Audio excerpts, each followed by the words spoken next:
The Ruiner ZZ-8 is here today and we're putting it up against the Dominator ASP. It's Firebird versus Mustang on the Stockboy Gaming channel, and I've been looking forward to this car for a long time. I'm going to be showing you how this car compares to the Buffalo STX here and there as well, so you get an idea of where it stands in the muscles class. I'll tell you its exact rank with the speed score in the muscle class, and if you're new here, everything that just popped up on your screen there is what we're testing for. I got some high hopes for this car. It has the same price basically as the Dominator ASP with the trade price, so hopefully it's going to be pretty solid. And we're going to jump right into it. Here at La Puerta Dragway, we have the brand new Ruiner ZZ-8 on the left, Dominator ASP on the right. These are new test results for the Dominator ASP. They get a little funky, so I got to figure out what I'm going to do with the tuners again. But going to that 8th mile line, you see the ASP does have an advantage over the Ruiner.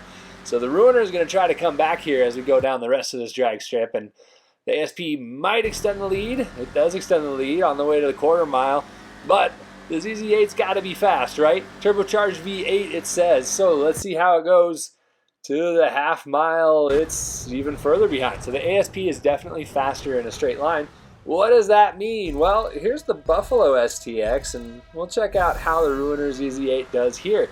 Can it keep up with the Buffalo maybe? Even though it lost to the ASP, it doesn't, but you'll see the gap is similar, and it's actually keeping up with the Buffalo STX better than it keeps up with the Dominator ASP. So the Dominator ASP really fast, as you can see here, as far as quarter mile goes. Muscle cars don't love the way that I test. I don't do wheelies, as you can obviously see, because of a lot of different reasons I've explained a million times before, and I'm not going to do it again.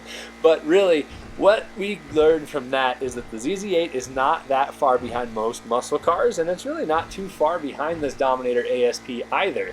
Now, I mentioned that the ASP has different testing results now that it's been un-nerfed after being nerfed and all that other crap that they're doing with tuners. How is the ZZ-8 going to compare to it as far as top speed goes? Well, it's at the bottom of the list here, but you can see how much faster the STX is than both of them. And it's really not too far off from the ASP again. So we're not looking at huge gaps with all this testing so far. We've got the big test coming up at my test track, and the Ruiner ZZ-8, here's the good news, it handles pretty well. We're going to see if it can keep up with the ASP here. As we're coming through this first section, that ASP hasn't changed a whole lot as far as handling goes. You can see it has a slight edge once we get to the first gantry. The Ruiner ZZ-8 we know is a little bit down on power already, but it has really good grip. The unfortunate part of that is it understeers slightly. So you can see I designed this track to where it would punish cars that understeer, because understeer is not fast. I don't care what you say, it's not. You'll never find a race car driver that wants understeer. That's just how it goes. So when you come through some of these higher speed corners, it's keeping up, but that understeer is holding it back from the Dominator ASP, which handles pretty well. This is where it could change. Cars that are stable with some understeer sometimes can get through here a little quicker, catapult onto this straightaway. We're going to see if it can do that. We know the ASP is faster. Can it carry momentum to the start-finish line? Not quite. There's a decent sized gap there. So what does it look like against the Buffalo STX? Well, we're not going to do a full lap here. It's just going to kind of show you a comparison, what it looks like with the best muscle car out there. It's keeping up through that first hairpin, which is fairly common on this track. That hairpin is banked, so it makes it easier to rip through it, but the STX does start to pull ahead. We know the STX has an advantage in acceleration and top speed. We're going to see here it has an advantage in handling too.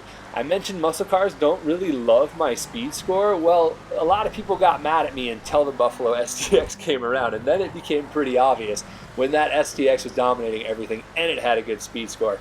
You got to be good at everything, overall performance, in order to have a good speed score, and the STX is the best at that. You can see a 57-second lap for the STX. That's really not a fair matchup. Just wanted to show you guys what it looks like. The Ruiner is a second behind the ASP. Not horrible, but let's see what that does for the speed score.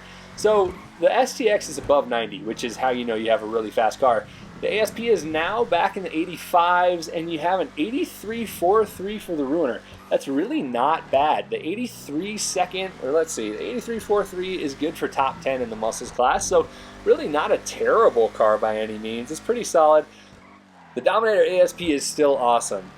It's got a lower top speed now. It's got some weird testing results, so I'm going to have to play around with the tuners a lot and see what happened now that they're un-nerfed after they were nerfed. And let me know what you think in the comments about how I should tell you that. Should I make another video with all these cars? Or I don't know. It's frustrating. Rockstar, leave these cars alone, please.